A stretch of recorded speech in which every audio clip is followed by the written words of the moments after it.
4-0. Mets 0-3. Yankees tonight in Phoenix. Mets playing the Tigers. A lot of baseball to talk about. Time for Diamond Notes, brought to you by London Jewelers. And, one of my favorite people is Jeff Passan. Boy, is he great covering the sport that I love for ESPN. But he's a decent man, too. Yeah, he is. And really, to see him hurt me. Because do we have the cuts, the drops? This is Jeff's drop from Smoke weed every day. And this is the opposition of Jeff. Oh my God! Now that's Peter's wife, and she won Drop Madness. And let's bring in Jeff right now. Jeff, as your friend, and I hope you consider me a friend, I wasn't working when this took place, so I want to apologize to you from the bottom of my heart. I think it was wrong what happened, and I think there were weird things going on. Michael K., there's still some things that are sacred in this world. Like, I believe in 1-0 baseball games, and I believe in pastrami sandwiches from Katz's, and I believe in riding the subway to Yankee Stadium and Citi Field. And until last week, I believed in the Michael K. Show. Oh, boy. And then voting for the Drop Madness round of 32 took place. And I happened to be seated fifth, and I thought I had a decent chance of advancing. Yeah. And what I didn't realize was that this was an inside job. It was completely rigged. It was the sort of nepotism that should embarrass everyone involved. It embarrasses me. If I lose to Bob Costas saying, get blunted with Rosses, that's cool. It could be Bob taking a leak or Terry taking a dump. That's fine, too. But Miss Hatton saying, oh, my God, that's what I'm out on? I know. Now, I believe the fine listeners and callers of the Michael K. Show know better, so I'm not going to blame this so-called vote on them. And despite, Michael, your pass-it, sell-by-date man crush on Steve Young, I don't think you're at fault here either, because you've got too much integrity to jeopardize the good name of your show on account of shameful actions. But you, Peter Rosenberg, you're the man who spends his leisure time around the double-crossing ways of the WWE. You're the person who sees The Rock and Roman Reigns saying that they would do anything for their family, including smashing a man's face into a bus. That's what you did to me, Peter. And if you care to respond, that's fine. I'll listen. But when you're done, and I have heard your lies and obfuscation and avoidance of a truth that is too ugly to acknowledge, you know what I'm going to say? Oh, my God. Because if you think that's a winning drop, you really do smoke weed every day. Wow. Wow. Can I defend Peter? I don't know what to say, how hurt I am by this. I don't even. I just think, Don, please. Yeah. I know the feeling, buddy. What bothers me is our listeners, because this was a big drop back in the day, Jeff. Hi, Robin. There's a certain segment of our audience just hearing the female voice just sends them into a tizzy. Now, a lot of these people. Now, the reason I thought that you still had a chance. So you're saying that your listeners are incels, Peter? Yeah, no, that's right. And what I'm saying is that I still thought you had a chance because those people also enjoy weed. But the face-off was clearly won by just the female voice, which in some of these people that were voting is a rarity. The weed's a lot more available than the woman. Now, listen, I'm not going to dignify. I'm not going to dignify the accusations because obviously they're ludicrous and we all know that. So I'll just get to the real. I'll just get to the real issue here. You know, the fact is, your drop is hilarious, and we all enjoyed it. When it happened on the show, it was a great moment. I, of course, appreciate it. Michael and Don obviously don't even quite know what it's from. But for me and for a lot of listeners, the drop means something. That being said, Don's right about one thing. A bunch of pervos listen to this show. And number two, you know, we talk about the usability of a drop quite a bit. As much as we love smoke weed every day, it doesn't get nearly the play that Oh My God does on a daily basis. And maybe why that's does Oh My a fact. God get a play on a daily basis? Maybe, I mean, if it was just some random lady from Yonkers saying it, would it get the play that it does? What a good point. Wow. Don't know. That's all right. Don't know about that, buddy. It's hard to argue that, Peter. Miss Hatton has weighed in. She just sent me a text message. She has weighed in. Her direct quote, and I quote, is, "The people have chosen. Better luck next time, pal." That's a quote from Miss Hatton. Of course, it's very easy for her to say when the election is rigged. You know, that's what you sound like a lot of politicians in this country right now. I'm not going to specify, but sometimes you just need to accept the results and move on, Jeff. You know what I mean? No, here's the thing. I am accepting the results. I'm just simply pointing out that they are full of crap and that they are tainted because of the people involved, and that the people should speak up about it, because the power of this show is in the people. It's not in the ones residing in that chair. It's in the ones who choose to listen and keep you on the air. You know what we should do, Jeff? We should get a group of people together and storm Peter's apartment. That's what we should do. Wow. Yeah. That's where you're going to go? Wow. Well, you know what the crazier part is, Michael? What's that? Before you get to storming my apartment, I heard a phone call, a private phone call, and it was Jeff talking to Anthony Pusick, and he's going, "I just need you to find me 200 votes. Find me 200 votes, and I win this thing." Wow. It was a perfect call. Okay, it was a perfect call. Well, Jeff, I apologize. Again, I wasn't there. Maybe I could have changed things. Peter does do nefarious things. There's no arguing about that. So I apologize. Am I going to see you at WrestleMania, Jeff? What's going on? No, I'm going to be at SummerSlam, actually. SummerSlam's in Cleveland this year, and I'm from Cleveland, and me and a bunch of my high school buddies are going to get together and bring in my younger son as well. So, all right, deal. I'll settle. Except for the part where I see you. Oh boy! All right, so we got Cole is going to rant about the Mets to me, and Michael Cole's his both love and hatred of the Mets at the same time is my favorite thing. Okay, so I need you to do me a favor. We're talking about Michael Cole, the voice of WWE. He'll be calling Raw tonight. He'll be calling WrestleMania on Saturday and Sunday. I need you. I've asked him once before to come on, and he was busy. Don't you think that Cole calling this show to rant about the Mets would be insanely good radio? It would be incredibly good radio, and, a week ago I would have done it, but now I can't trust it. Yeah, I don't blame you. Position. Don't forget. I always say that. Don't forget. All right, Jeff, let's move on to baseball. I remember a story you wrote, I think it was 2 years ago. That's the thing. I mean, I don't get to see Juan Soto that much, but you wrote a story where you laid it out that you can really compare him to Ted Williams over the first couple of years. Just watching this guy every pitch, Jeff, over the weekend. He's something different, man, and he's 25 years old. Is there anything that happened this weekend in Houston that made you think differently about the Yankees? Yes, and here's the thing. I don't jump to conclusions after 4 games, and I'm not going to sit here and say that my concerns about the Yankees were wrong, because they are still a team that's on the older side. They are still a team that's gotten injured, a fair bit through the years, and they are still a team, most of all, that doesn't have Garrett Cole for the next 2 months, and perhaps beyond that.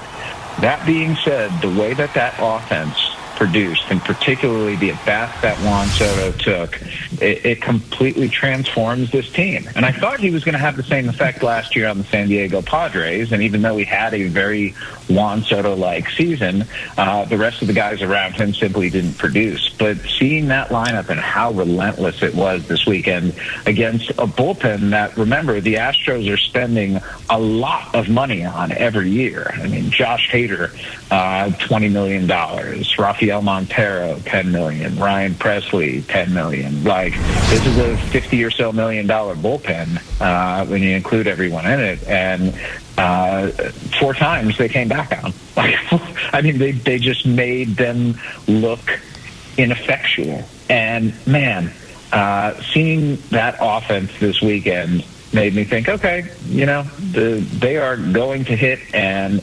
despite the concerns I may have about their pitching, and still do have, because I don't know that the bullpen's going to hold up the way it has, and Clay Holmes certainly was a little bit wobbly a couple of times, but despite those concerns, they may just hit their way out of it, and that's a hell of a thing to see, because the Yankees offense hasn't looked like this in a good long while.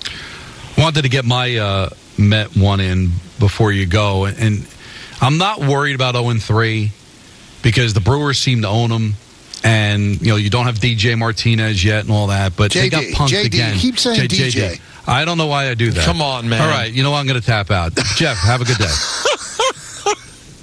Take it easy, John. All right, man. Don, go ahead. He's not going to do it. He's going to lay out now. Oh, man, keep saying DJ. Come on. Like he's Come spinning, on vinyl. Like it.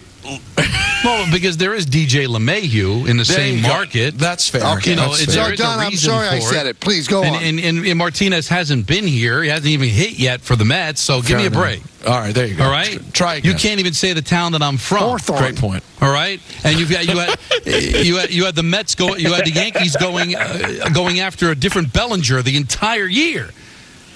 Oh, boy. Am I wrong? That happened too. No, that happened too. All right, so things happen, but when they happen to me, Jeff, anyway, we fight on. I think they got punked, and they've been getting punked for years now. Hoskins resides in their head.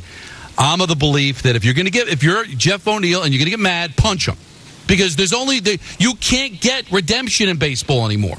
All right, so if a guy's standing over you screaming, don't jog back to the dugout and then start acting like tough guy when you got all your buddies in front of you, but the Mets don't retaliate at all. He owns them on Saturday, and then after the game's already established big lead, then you throw at him. I mean, the Mets have been thrown at for years. There's been no retaliation. They're called crybabies by everybody. You're around Major League Baseball. Am I wrong to feel this way? Do they just look like a punkable team that you can push around? Because they are to me, and I root for them. I don't think that they've got that reputation around baseball. But, there's a fair number of people who think that Jeff McNeil is like that. Okay. And, in this situation, I went back and I looked at that replay a bunch. And here's what I took away from that slide. It is a completely legal slide. Mm-hmm. And Rhys Hoskins lifting his foot at the end of the slide and it going into Jeff McNeil's ankle. Again, legal as part of the slide, but I don't blame McNeil for being pissed off, because anytime you get metal spikes dug at high speeds into your ankle area, it's going to freaking hurt. And if you look at Rhys Hoskins and the way he slides, he doesn't slide early. He doesn't slide late, though. A late slide is an illegal slide. His slide is a good, hard baseball slide. And I think McNeil, in the moment, was angry, and understandably so, but you got to keep your composure there. You just have to, because you're right. Rhys Hoskins is in their head. Fully in their head. And that's not the way you want to start off a season if you're the New York Mets, even if it is a transition season. Dodgers look pretty good, but I'm wondering, is this all we're going to hear about the Ohtani stuff? Is this it, or are we going to find stuff out? And also, one other thing, and I'm not blowing smoke, you're one of the most respected writers in the game. Why is it allowed for this guy to speak once? I mean, Aaron Judge speaks every day. Francisco Lindor speaks every day. This guy speaks once. Why is it allowed? Yes, because the organizations hold Aaron Judge and Francisco Lindor accountable and say that it is a necessity for your job. The Los Angeles Angels never did that, and they established this practice where that's what is expected out of Shohei Ohtani now. And shame, because I think if we knew him a little bit better, and if we understood who he was, then maybe we would have different feelings about him, and all of the skepticism and cynicism about who actually placed those bets would not exist. Maybe he would get the benefit of the doubt more, but that's a choice that he's made, and it's one that I have to acknowledge and understand is the reality. Even if I disagree with it, I don't know what Shohei Ohtani's life is like. Michael, if you were to have 50 people trailing around every day looking for the tiniest little thing that you do because it warrants a story back in your home country where you're seen as a demigod and that arguably the most popular person in the entire nation, maybe you would be a little bit different, or maybe you would have a little bit different perspective. I understand in our little world of baseball, and that's what it is. In the grand scheme of things, it's a little world. Aaron Judge and Francisco Lindor are stars. They are the creme de la creme, but nobody is like Ohtani, where an entire country is hanging on every word you say, and every word you say is a potential landmine to be misinterpreted and taken out of context, and all the other things that happen in the media by people who are less responsible. So I think more than anything for Ohtani, it's him trying to protect himself, but in trying to protect himself here, he's left himself more vulnerable, and it's an ironic outcome to a situation that I think is going to continue on for quite a while, because I do not see this investigation wrapping up anytime soon. And all I can hope, as somebody who is a fan of Shohei Ohtani as a baseball player and finds him to be maybe the most magnificent I've ever seen in my 21 years covering the game, I do hope the story that he's telling is true, and that he's a victim and not part of something that they're trying to cover up. Right. Two things, though. I was around with Matsui. Now, he wasn't as big in the States as Ohtani, but he was gigantic in Japan. He spoke every single day. Second thing I want to ask you, does MLB really want to find anything? Do they want to? Of course not. Do I think that the league would potentially put itself in a position where there was some kind of a cover-up that, if it were exposed, and let me tell you, most things do eventually get exposed, the truth usually does come out, it would absolutely ruin the people who are in charge and the people who made that decision. I don't think they're that short-sighted, and I don't think they're that dumb. But I also don't put it past anyone to be short-sighted and dumb, which is why I will continue to be skeptical. I will continue to have that little twinge of cynicism, because that's what a good reporter should do. Like the company line, buying it, trust but verify, right? I trust that you're telling me the truth. I hope that you're telling me the truth, but I'm damn sure going to go and verify it. Like what's going on with Peter. Our duty is as reporters. That's exactly right. In this situation, I trust my instinct. And my instinct tells me that something is rotten as hell. Your instinct's right. Now, I think so too. Before we let you go, Jeff Passan is our guest. Give me a number. Give me a number. What is Soto making per year at the end of the season?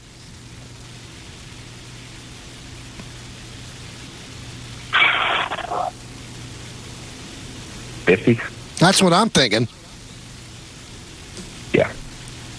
I mean, there are a couple different ways this can go. This could be an AAV play, where the average annual value breaks the highest mark. Right now, if you look at Shohei Ohtani and you take that net present value as opposed to the value without deferrals, yes, he's going to get paid $70 million eventually for every year that he plays with the Dodgers. But the actual present value of that's about $46.8 million. There are other different calculations that are lower than that, but let's just use that. You could do that, or you could go for total value and look at 500 plus. But again, all of this depends, Michael, on how the next 158 games go more than they do how the first 4 games went. And to me, one of the biggest things that Soto has to do, no one will ever question his ability to hit. He is a generationally good hitter. But if he can shore up his defense and can play the way that he did over the first 4 games, the throw, the sliding catch, clutch plays, and sound defense in right field, nobody will have a thing to say about him other than, how much would you like me to write onto this blank check, sir? Jeff, I'm sorry you have to go through what you went through this weekend. I truly apologize, and I feel. Well, for by you. the way, Natalie has written again, and she started listening after the conversation started, and she said, "Now I'm sad I won this round. I really like him." So there you go, Jeff. Well, what does that mean, Jeff? What does that? That doesn't help you. All it means is that she likes Jeff. Yeah, that's fine. I appreciate it. But it doesn't change anything. Sorry, doesn't fix the lamp. But she didn't do anything wrong. She didn't make... this is, Don, it's kind of like victim blaming. I mean, she didn't make these pervos vote for her. She didn't even tell anyone to vote. She married you. Well, that she deserves blame for. Yep. There's no question. Thanks, Jeff. Fair point. Later, buddy. All this time, I just thought Natalie was an extremely talented photographer, and I come to find out that she's an election rigger, and it's just It's sad, right? It's sad. It really is. I'm sorry, Jeff. I really am. I'll see you in Cleveland, buddy.